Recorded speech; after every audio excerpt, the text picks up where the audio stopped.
അടികൊണ്ട് നിലത്ത് വീണ ഒരു സീനിയർ വിദ്യാർത്ഥി അവനെ തടയാൻ ശ്രമിച്ചു.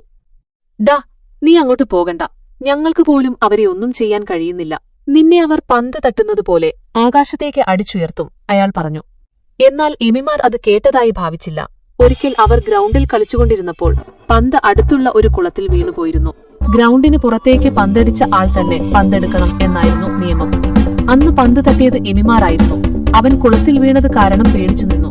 അപ്പോൾ അവനെ സഹായിച്ചത് ഈ അടികൊള്ളുന്ന ചേട്ടനായിരുന്നു. അതുകൊണ്ടാണ് ഒന്നും വകവയ്ക്കാതെ ആ ചേട്ടനെ രക്ഷിക്കാനായി അവൻ പാഞ്ഞെടുത്തത്. തന്നിലുള്ള ശക്തി പൂർണ്ണമായി പുറത്തെടുക്കാതെ തന്നെ അവൻ അവരെ അടിച്ചു നിലംപരിശാക്കി. അടികൊണ്ട് അവർ ജീവനും കൊണ്ടോടി. അന്നുമുതൽ എമിമാർ സ്കൂളിലെ താരമായി. ഒരു ദിവസം രാത്രിയിൽ എമിമാർ ഞെട്ടിയുണർന്നു. ഒരു കുഞ്ഞിന്റെ കരച്ചിലായിരുന്നു അവന്റെ കാതുകളിൽ. എന്താണ് സംഭവിച്ചതെന്നറിയാനുള്ള ആകാംക്ഷയിൽ അവൻ വീട് വിട്ട് കരച്ചിൽ കേട്ട ഭാഗത്തേക്ക് പാഞ്ഞു. അവിടെ എത്തിയപ്പോൾ കണ്ട കാഴ്ച അവനിൽ ദേഷ്യമുണർത്തി. കുറച്ച് ഗുണ്ടകൾ ചേർന്ന് ഒരു കുടുംബത്തെ ആക്രമിക്കുന്നു. ഇത് കണ്ട് പേടിച്ച് കരയുന്ന കുഞ്ഞും നിസ്സഹായരായ അയൽവാസികളും അവനെ തിരിച്ചറിയാതിരിക്കാനായി എമിമാർ തന്റെ ബനിയൻ ഊരി തലയിലൂടെ കെട്ടി ഗുണ്ടകളുടെ മുന്നിലേക്ക് ചാടി വീണു. ഇതുകണ്ട ഗുണ്ടകൾ ചിരിച്ചു. ഇത്തിരി പോന്ന നീയാണോടാ ഇവരെ രക്ഷിക്കാൻ വന്നത്? എന്നാൽ നീയും പിടിച്ചോ?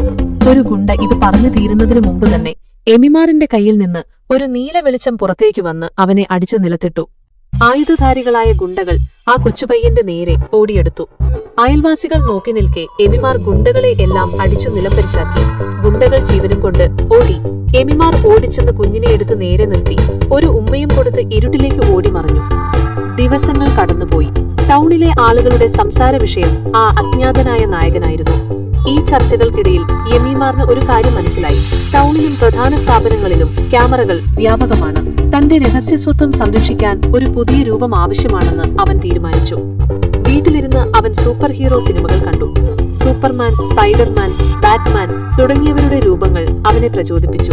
മണിക്കൂറുകളോളം ചിന്തിച്ച ശേഷം സ്വന്തം ശക്തിക്ക് യോജിച്ച ഒരു വേഷം നിർമ്മിക്കാൻ അവൻ തീരുമാനിച്ചു. തന്റെ കൈകളിൽ നിന്നും പുറത്തുവരുന്ന ഊർജത്തിന്റെ നിറം അവന്റെ മനസ്സിലുണ്ടായിരുന്നു. നീലയും വെള്ളയും നിറമുള്ള ഒരു വേഷം അവൻ തയ്ച്ചു. നെഞ്ചിന്റെ ഭാഗത്ത് തന്റെ പേരിന്റെ ആദ്യ അക്ഷരമായ വൈഡ്രേഷ് എന്ന് വലിയ അക്ഷരത്തിൽ ആലേഖനം ചെയ്തു. ആ ഡേഷയിൽ നിന്ന് ശരീരത്തിന്റെ ഭാഗങ്ങളിലേക്ക് മിന്നൽപ്പിണർ പോലെ വരകൾ നീണ്ടു. തന്റെ പുതിയ ശക്തിയുടെ പ്രതീകമായിരുന്നു ആ വേഷം. അങ്ങനെ എമിമാർ സ്വയം ഒരു പേര് നൽകി, വൈമാൻ. അതേസമയം TV ചാനലുകൾ ഈ അജ്ഞാത നായകനെക്കുറിച്ചുള്ള ചർച്ചകളിൽ മുഴുകിയിരുന്നു. ഒരു കൊച്ചുപയ്യനെ പോലെ തോന്നിക്കുന്ന ഒരാളാണല്ലോ ഇതെല്ലാം ചെയ്യുന്നത്. ആരാണിവൻ? എവിടെ നിന്നാണ് ഇവൻ ഈ ശക്തി കിട്ടിയത്? എന്നൊക്കെയുള്ള ചോദ്യങ്ങൾ സ്ക്രീനിൽ മിന്നിമറഞ്ഞു. വൈമാൻ എന്ന പേര് പിന്നീട് പത്രങ്ങളും ചാനലുകളും ഏറ്റെടുത്തു. അങ്ങനെ ടൗണിലെ എല്ലാ ഹൃദയങ്ങളിലും പുതിയൊരു പ്രതീക്ഷയുടെ പ്രതീകമായി വൈമാൻ എന്ന പേര് വളർന്നു.